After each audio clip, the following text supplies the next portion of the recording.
আজকে পিজা বানানো হচ্ছে তাই তো? বাবা পিজা বানাচ্ছে।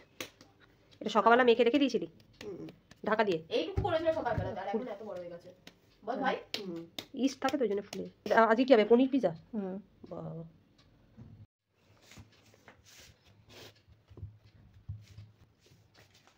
বাবা, দুই ভাই বোনের জন্য দুটো বানানো হচ্ছে, একটা নিজের জন্য একটা দিদির জন্য, তাই তো?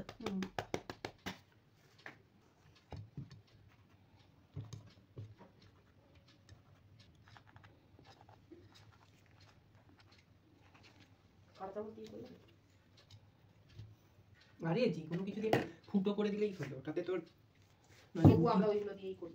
আলুটা গাঢ় করিস না সাহেব, একটু আলুটা থেকে সরে যা। এটা কি sauce? Pizza sauce. Pizza sauce? হ্যাঁ। তুই যেটা বানিয়েছিস নিজে? হ্যাঁ।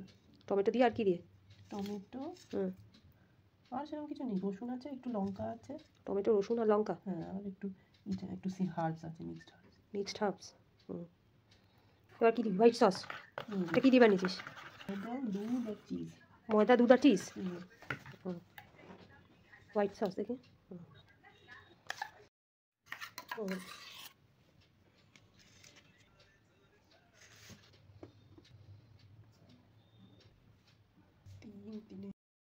এবার কি পেঁয়াজ আর ক্যাপসিকাম দেওয়া হচ্ছে?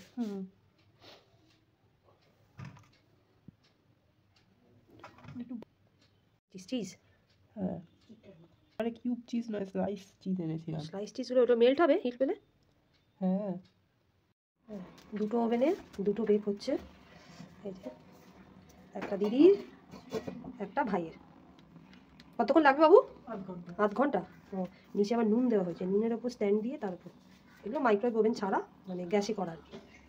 আমার ছেলে গ্যাসেই করে। অলমোস্ট বেক হয়ে গেছে, কালারটা পুরো চেঞ্জ হয়ে গেছে, চিজগুলো পুরো মেল্ট হয়ে গেছে।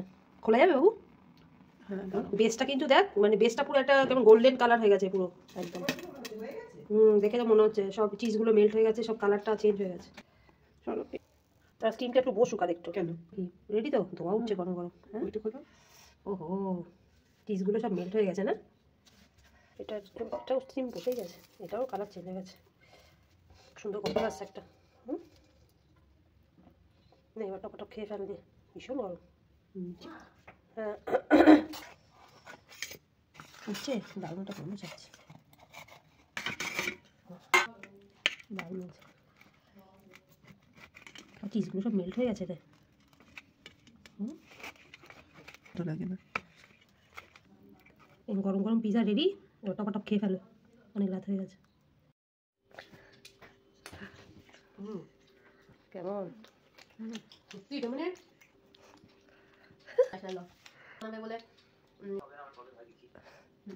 কেমন খাচ্ছিস বলবি তো? খুব ভালো হলো।